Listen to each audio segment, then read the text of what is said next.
Hi all, welcome to Achu ഇത് vlog. Achu ആണ് കേട്ടോ ഇൻട്രൊഡക്ഷൻ പറഞ്ഞത്. അപ്പോൾ ഇൻട്രൊഡക്ഷൻ പറയണമെന്ന് ഭയങ്കര ആഗ്രഹം, അപ്പം ഞാൻ പറഞ്ഞോട്ടെ എന്ന് വിചാരിച്ചു. അപ്പോൾ ഇന്ന് ഞങ്ങൾക്കൊരു സ്പെഷ്യൽ ഡേ ആണ്. കാരണം ഇന്ന് നമ്മുടെ വേദുക്കുട്ടിയുടെ ചോറൂണാണ്. അപ്പോൾ നമ്മളിന്ന് ചോറൂണ് കൊടുക്കുന്നത് ഗുരുവായൂർ വെച്ചിട്ടാണ്. അപ്പോൾ അതിനുവേണ്ടി ഞങ്ങൾ തലേദിവസം തന്നെ പോയി അവിടെ സ്റ്റേ ചെയ്യുകയാണ് കേട്ടോ ചെയ്തത്. കാരണം എന്താ വെച്ച് കഴിഞ്ഞാൽ 10 മണിയുടെ ഉള്ളിൽ ചോറൂണ് കൊടുക്കണമെന്ന് പറഞ്ഞപ്പോൾ രാവിലെ നേരത്തെ പോയി നമ്മൾ ചോറൂണ് കഴിഞ്ഞ് വരാമെന്നൊക്കെ പറഞ്ഞാൽ ഇത്തിരി ടാസ്ക്കാണ്. കാരണം നമ്മൾ ട്രാവലിങ്ങിൽ ഫീഡ് ചെയ്യണം, പിന്നെ ഈ ത്രൂ ഔട്ട് ട്രാവലിങ്ങും, പിന്നെ രാവിലെ നേരത്തെ കുട്ടികളെ എണീപ്പിക്കണം, ഇതൊക്കെ ഭയങ്കര പാടായതുകൊണ്ട് നമ്മൾ എന്ത് ചെയ്തു വെച്ചാൽ തലേദിവസം സ്റ്റേ ചെയ്യാമെന്ന് വിചാരിച്ചു. അതാകുമ്പോൾ കുട്ടിയുടെ കൂടെ നമുക്ക് ആകെ 2 ആൾക്കാണ് എൻ്റെ ഉള്ളിൽ നമുക്ക് കയറാൻ പറ്റുള്ളൂ. അപ്പോൾ ബാക്കി വരുന്നവർക്ക് വേണമെങ്കിൽ തലേദിവസം പോയി തൊഴാലോ എന്നായിരുന്നു നമ്മുടെ പ്ലാനിലുണ്ടായിരുന്നത്. ഞങ്ങൾ റൂംസ് ബുക്ക് ചെയ്തത് ഗുരുവായൂർ ടെമ്പിളിൻ്റെ അടുത്ത് തന്നെയുള്ള വിഷ്ണു ഇന്നിലാണ്. അതാകുമ്പോൾ നമുക്ക് നടന്ന് പോകാനുള്ള ഡിസ്റ്റൻസേ ഉള്ളൂ. അപ്പോൾ പിന്നെ ഞങ്ങൾ അവിടെയാണ് ബുക്ക് ചെയ്തത്. അപ്പം നമ്മൾ അവിടേക്ക് എൻ്റർ ചെയ്യാണ്. നമ്മൾ പോയ സമയത്ത് പാർക്കിംഗ് സ്പേസിൽ ഫുൾ കാറുകൾ നിൽക്കുമായിരുന്നു. കല്യാണത്തിൻ്റെ എന്തോ തിരക്ക് വന്നിട്ട് ചെക്ക് ഔട്ട് ചെയ്യാൻ ലേറ്റായിട്ട്. അപ്പോൾ എന്താ പ്രശ്നം പറ്റി വെച്ചാൽ നമുക്ക് ചെക്കിങ് സമയം നമ്മളുടെ വൈകി, അങ്ങനെ ഒരു പ്രശ്നം പറ്റി. അപ്പം നമുക്ക് പാർക്കിങ്ങിൻ്റെ സ്പേസൊക്കെ കിട്ടിയപ്പോൾ നമ്മൾ വേഗം കാറൊക്കെ പാർക്ക് ചെയ്ത് നമ്മൾ റൂമിലേക്ക് പോവാണ്. അപ്പം നമ്മളിവിടെ ബുക്ക് ചെയ്തിരുന്നത് സ്റ്റാൻഡേർഡ് റൂംസാണ് കേട്ടോ. സ്റ്റാൻഡേർഡ് റൂംസിൽ ബ്രേക്ക്ഫാസ്റ്റ് ഇൻക്ലൂഡഡ് അല്ല. അപ്പോൾ ഇതാണ് ആ റൂം. ആവശ്യത്തിന് സ്പേസ് ഉണ്ടെന്നേ പറയാൻ പറ്റുള്ളൂ. നല്ല സ്പേഷ്യസ് ആണെന്നൊന്നും പറയാൻ പറ്റില്ല. നല്ല നീറ്റ് ആൻഡ് ക്ലീൻ ആണ്. ഹോട്ടലൊക്കെ ചെക്ക് ഇൻ ചെയ്തതിന് ശേഷം പിന്നെ അച്ചുവിന് മറൈൻ വേൾഡ് കാണണമെന്ന് പറഞ്ഞു. അപ്പോൾ പിന്നെ നമ്മൾ മറൈൻ വേൾഡിലേക്കാണ് പിന്നെ പോയത്. ഇതാണ് മറൈൻ വേൾഡിൻ്റെ എൻട്രൻസ്. ഇവിടെ 6:30 വരെ ടിക്കറ്റ് കൗണ്ടർ ഓപ്പൺ ആണെന്ന് പറഞ്ഞു. 2.5 മണിക്കൂർ ഉള്ളിൽ കാണാനുള്ള ഓരോ വ്യൂസ് ഉണ്ടെന്ന് പറഞ്ഞു. അപ്പോൾ നമ്മൾ അങ്ങനെ മറൈൻ വേൾഡിലേക്ക് യാത്ര തിരിച്ചു. ഗുരുവായൂരിൽ നിന്ന് ഏകദേശം 11 കിലോമീറ്റർ ഇങ്ങോട്ട് ഞങ്ങൾക്ക് യാത്ര വന്നു.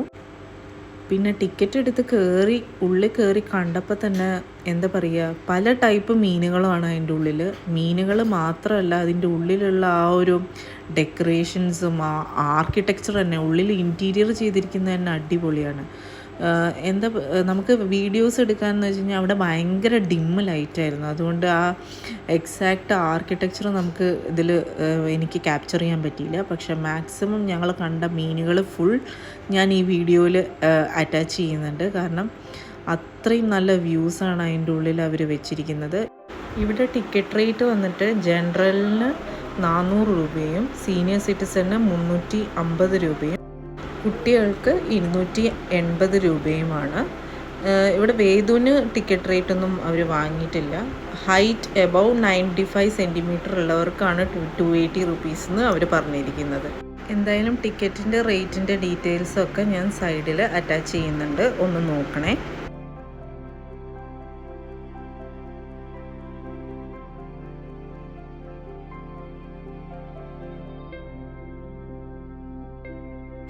ഇത് ഇവിടുത്തെ ഒരു ഹൈലൈറ്റ് ആണ് കേട്ടോ. ഇവിടെ കുറേ പേര് ഇതേപോലെ സ്പാ ചെയ്യാൻ വേണ്ടി ഇരിക്കുന്നുണ്ട്. ഇത് നല്ലൊരു എക്സ്പീരിയൻസ് ആണ്. എല്ലാവർക്കും ഇവിടെ വന്ന് ട്രൈ ഔട്ട് ചെയ്യാൻ പറ്റുന്ന ഒരു കാര്യമാണ്. പിന്നെ എനിക്കൊരു കൗതുകമായിട്ട് തോന്നിയത് ഇവിടെ ഇങ്ങനെ ഒരു സെറ്റപ്പാണ്. ഇതിൻ്റെ ഉള്ളിൽ നമുക്ക് കയറി നിന്നാൽ നമുക്ക് ചുറ്റും ഇങ്ങനെ മീൻ പോകുന്നതായിട്ട് കാണാം. കുട്ടികൾക്കൊക്കെ നല്ലൊരു എക്സ്പീരിയൻസ് ആയിരിക്കും ഇത്.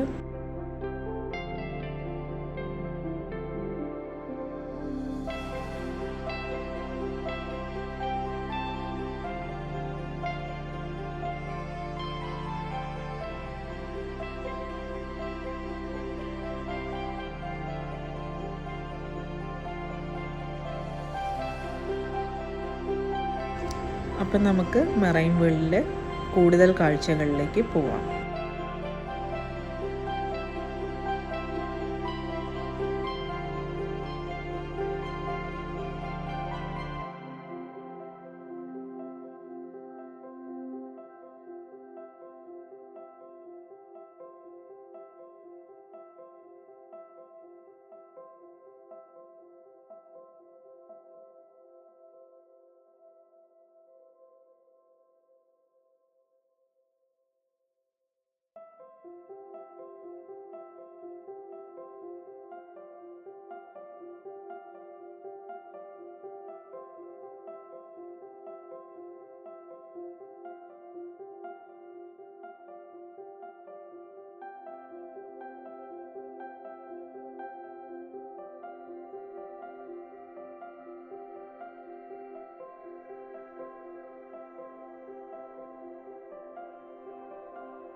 ഇവിടെ മറൈൻ വേൾഡിൻ്റെ ഉള്ളിൽ ഇൻറ്റീരിയർ ചെയ്തിരിക്കുന്നത് നല്ല രസമാണ് കാണാനായിട്ട്. പക്ഷേ ഇവിടെ ഡിം ലൈറ്റ് ആയതുകൊണ്ട് നമ്മുടെ ക്യാമറയിൽ അങ്ങനെ അങ്ങോട്ട് അത് വന്നിട്ടില്ല.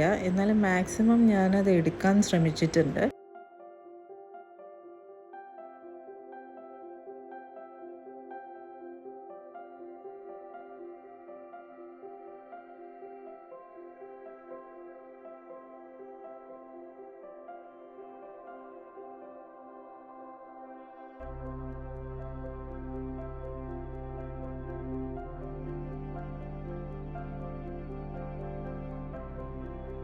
ഓരോ മീനുകളുടെ പേരും ഡീറ്റെയിൽസും ഒക്കെ സൈഡിൽ അവരൊരു ബോർഡിൽ ഇട്ടിട്ടുണ്ട് കേട്ടോ.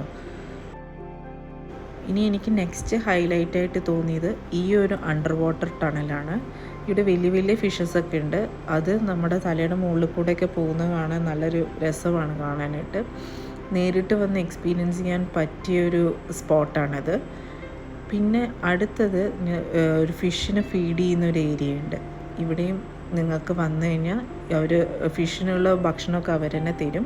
പിന്നെ നമ്മൾ കയറിയത് മിറർ ഹൗസിലേക്കാണ് കേട്ടോ. മിറർ ഹൗസിൽ കയറുന്ന സമയത്ത് നല്ലൊരു ഫണ്ണി എക്സ്പീരിയൻസ് ആയിരുന്നു ആക്ച്വലി ഞങ്ങൾക്ക് ഉണ്ടായിരുന്നത്. ഞാനും അനിയനും ഹസ്ബൻഡിൻ്റെ അച്ഛനും കൂടിയാണ് കയറിയത്. ഞങ്ങൾ ശരിക്കും എൻജോയ് ചെയ്തു. പിന്നെ അതിനുശേഷം ഞങ്ങൾ ഹൊറർ ഹൗസിൽ കയറി. എല്ലാവർക്കും നല്ല ധൈര്യം ഉണ്ടായതുകൊണ്ട് വലിയ കുഴപ്പങ്ങളൊന്നും ഇല്ലാതെ പുറത്തേക്ക് വന്നു. അപ്പോൾ നല്ലൊരു എക്സ്പീരിയൻസ് ആയിരുന്നു. പിന്നെ അവിടെ 6D സിനിമയുണ്ട്. അതിൽ കയറാൻ പറ്റിയില്ല, കാരണം വേദമൊക്കെ അത്യാവശ്യം ടയേർഡും വാശി പിടിക്കാനൊക്കെ തുടങ്ങി. കാരണം ഞങ്ങൾ അത്യാവശ്യം ലേറ്റ് ആയിട്ടുണ്ടായിരുന്നു. പിന്നെ പിറ്റേ ദിവസം രാവിലെ നമ്മൾ ചോറൂണൊക്കെ കഴിഞ്ഞ് വിഷ്ണുവിൽ നിന്ന് ചെക്കൗട്ട് ചെയ്തു. അപ്പം നമ്മൾ ഈ ഒരു ഫാമിലി വ്ളോഗ് വൈൻഡപ്പ് ചെയ്യാണ്. നിങ്ങൾക്ക് എല്ലാവർക്കും ഈ ഒരു വ്ളോഗ് ഇഷ്ടപ്പെട്ടു എന്ന് പ്രതീക്ഷിക്കുന്നു. ഇഷ്ടപ്പെട്ട നമ്മളുടെ ചാനൽ ലൈക്ക് ചെയ്യുക, സബ്സ്ക്രൈബ് ചെയ്യുക, ഞങ്ങളെ സപ്പോർട്ട് ചെയ്യുക. Thank you.